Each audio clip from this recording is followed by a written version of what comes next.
Back to the show. We're going to go back to Michigan and Senator Patrick Colbeck. Senator, thank you for rejoining us again after we talked about Pennsylvania and the suits going on there and with the campaign. You talked about you're tired and you're frustrated when people say there's no evidence. You're saying, hey, today we showed evidence and we're going to show more evidence. We got 8 minutes in this segment. Can you just walk through, in your mind's eye, what is the evidence you presented and why it's evidence? All right. Well, today we were focused on the process itself of holding a high-integrity election. So one of the key terms associated with that is something called chain of custody. It's the same thing as chain of custody when it comes to a criminal trial, except in this case, we want to assert that the validity of the election results. And so I usually, if you go to letsfixstuff.org, I got a list of about 12 different artifacts in the chain of custody, but I'm just going to focus in on 4, if that's okay for right now. And the first one is a key one. And by the way, you break any of the links in this chain of custody, you break the integrity of the election. And the higher up in that chain you break it, everything downstream of that chain, of that link, breaks as well. So I'm going to start off with the top link in the chain of custody, and that's the qualified voter file. That's the list of people who are eligible to vote in the state. And in the state of Michigan, I think we talked about this last show, we were highlighting that there's 8.1 million registered voters in the state of Michigan. The only problem with that, if you go off and do a demographics analysis, is that only 7.8 million actually have achieved voting age here in the state of Michigan. So there's a 300,000 vote gap there alone. Then we did an analysis of the first-time Detroit absentee voter, and about 50,000 of those. There's about 50,000 of them in total. And we had some grassroots volunteers just go off and do the work of analyzing that. They found out 680 people that are extremely dedicated to the election process because they were dead and they had voted. We found another 12,000 that were so dedicated that they didn't even have a home. They were living out in the middle of a blank field. So they were so dedicated to get out to vote that they didn't have a place to live, but they were going to go out and vote. And a lot of examples like that all the way across the board.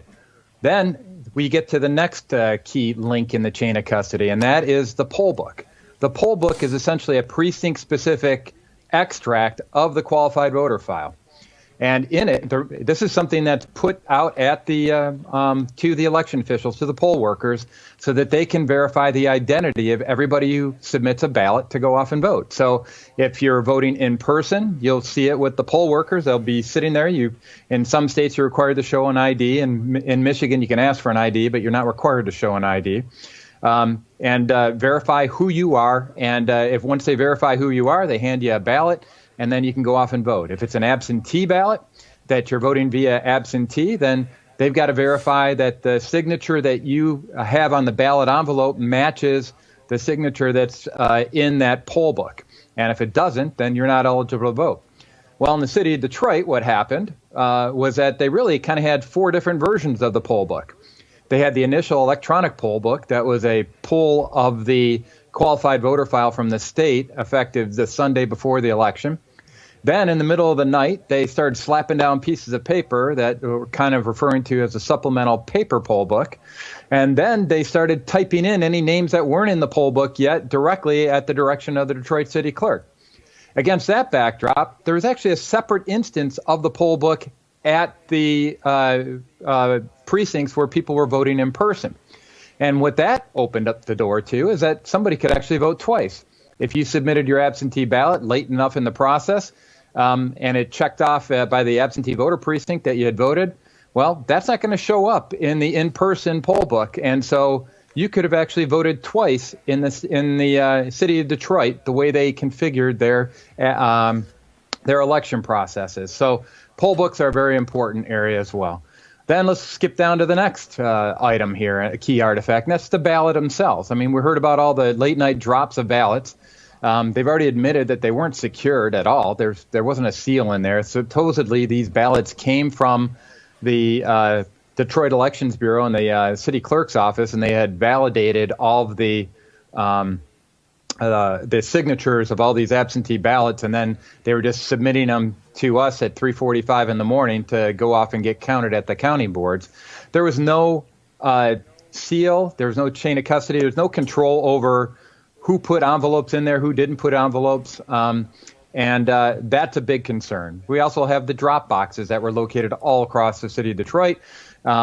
Thanks to good old Zuckerberg money, about $250 million, he made sure that there were a lot of drop boxes in predominantly Democrat communities so that they would have all kinds of opportunities to drop them without any sort of chain of custody regarding who controlled who put what in there. So somebody could dump in 100 ballots there and nobody would know. They say that they're monitored 24/7, but they haven't seen any footage to that effect. So the ballots is another key one, obviously. And then the last one, the one that I keep harping on regarding information technology, because, you know, Stalin's quote is pretty famous, right? It's not he who votes that counts, it's he who counts the vote that counts. So this vote tally, you know, is the end of the line in regards to the election. That's what everybody's interested in. They're interested in seeing those final vote tallies. Well, I went in and I highlighted that the connections, there were the tabulator computers and the adjudicator computers and the local data center, if you will, for that Detroit AV Counting Board were all networked to each other, and you can go over and you can show the routing of a cable that connected to the internet, and you could see the proof that they were all connected to the internet. If you go look in the bottom right-hand corner of all your Windows 10 based PCs, and you see the little window in the bottom, there's a little icon that if you roll the mouse over there, it says connected to the internet. But all the Detroit elected officials that I contacted that night refused. They said specifically that it was not connected to the internet. And from my background, I know differently. It was connected to the internet. And why is that a big deal? Because the way most normal precincts operate in my old Senate district is that the only time that they would start reporting out the vote tallies. I tell you, Senator Colbeck, hang on for one